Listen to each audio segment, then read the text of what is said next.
7 बार rejection, हर साल lottery में नाम नहीं आया और फिर भी आखिर में ग्रीन कार्ड मिल गया। ये सिर्फ एक सक्सेस स्टोरी नहीं है, बल्कि यूएस इमिग्रेशन सिस्टम की रियलिटी, पेशेंस और सही स्ट्रैटेजी का एग्जाम्पल है। आज इस वीडियो में हम समझेंगे इस जर्नी के की फेजेस, H1B लॉटरी की असली स्थिति, ऑल्टरनेट वीजा रूट्स कैसे काम करते हैं और इंडियंस के लिए इसमें क्या सीख छुपी है। तो चलिए फिर जल्दी से वीडियो को शुरू करते हैं।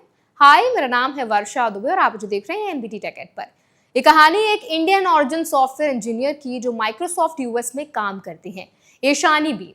2019 से 2025 के बीच उन्होंने लगातार 7 बार H1B लॉटरी में एंट्री डाली, लेकिन हर बार रिजेक्शन मिला, एक भी बार सिलेक्शन नहीं हुआ। ये सिचुएशन बहुत कॉमन है क्योंकि H1B visa lottery based system पर चलता है, जहां सिलेक्शन पूरी तरह चांस पर डिपेंड करता है। उन्होंने खुद बताया कि पहला रिजेक्शन सबसे ज्यादा हर्ट करता है, दूसरा थोड़ा समझ में आने लगता है, लेकिन तीसरे, चौथे और पांचवें रिजेक्शन के बाद लोग दूसरे को बताना भी बंद कर देते हैं। ये सिर्फ प्रोसेस का हिस्सा नहीं रहता, बल्कि धीरे धीरे सेल्फ डाउट क्रिएट करने लगता है। शायद कुछ कमी है, शायद सिस्टम में जगह नहीं है। लेकिन यहाँ एक इंपॉर्टेंट पॉइंट समझना जरूरी है। H1B वीजा टेम्पररी होता है, आमतौर पर 3 साल के लिए वैलिड रहता है और इसका ग्रीन कार्ड से डायरेक्ट रिलेशन नहीं होता। ग्रीन कार्ड एक परमानेंट स्टेटस है, जबकि H1B सिर्फ वर्क ऑथराइजेशन देता है।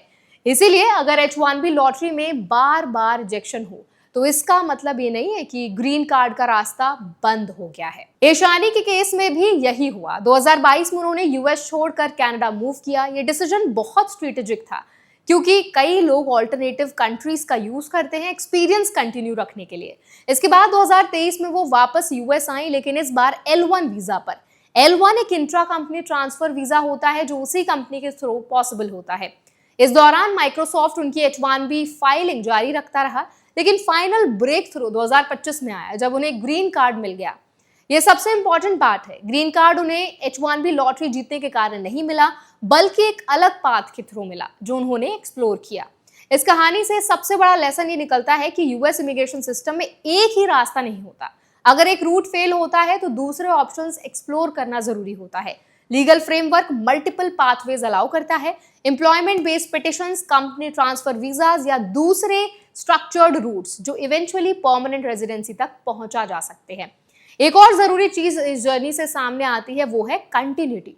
उन्होंने खुद कहा कि हर रिजेक्शन के बीच जो टाइम था उसमें स्किल्स, एक्सपीरियंस और करियर बिल्ड होता रहा। मतलब प्रोसेस रुकता नहीं है, सिर्फ अप्रूवल डिले होता है। इंडियंस के लिए समझना बहुत जरूरी है कि H1B लॉटरी एक अनसर्टेन सिस्टम है। इसमें रिजेक्शन पर्सनल फेलियर नहीं होता, बल्कि स्टैटिस्टिकल रियलिटी है। इसलिए बैकअप प्लानिंग और ऑल्टरनेटिव वीजा ऑप्शंस के बारे में अवेयरनेस होना बहुत जरूरी है। साथ ही कंपनीज का रोल भी इंपॉर्टेंट होता है। इस केस में एम्प्लॉयर लगातार फाइलिंग करता रहा और सपोर्ट बना रहा, जो लॉन्ग टर्म इमिग्रेशन जर्नी में क्रिटिकल होता है। यह भी ध्यान रखना जरूरी है कि ग्रीन कार्ड अप्रूवल एक अलग लीगल प्रोसेस के थ्रू आता है, जिसमें एलिजिबिलिटी, कैटेगरी और डॉक्यूमेंटेशन सबसे ज्यादा इंपॉर्टेंट होते हैं।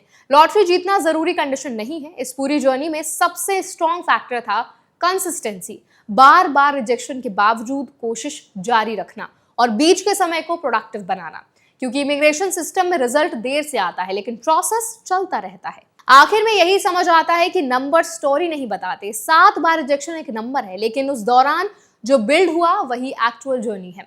यूएस में सेटल होने का रास्ता स्ट्रेट नहीं होता, लेकिन अगर रूल्स समझकर सही डिसीजंस लिए जाएं तो डेस्टिनेशन पॉसिबल है, इवन आफ्टर मल्टीपल रिजेक्शंस। तो अब इस पूरी स्टोरी पर आप क्या राय रखते हैं? आपका क्या ओपिनियन है? आपकी क्या राय है? हमें कमेंट्स में जरूर बताएं। ऐसे और अपडेट्स के लिए, वीडियोस के लिए, इन्फॉर्मेशन के लिए हमारे चैनल एनबीटी टेक एड को भी जरूर सब्सक्राइब करें।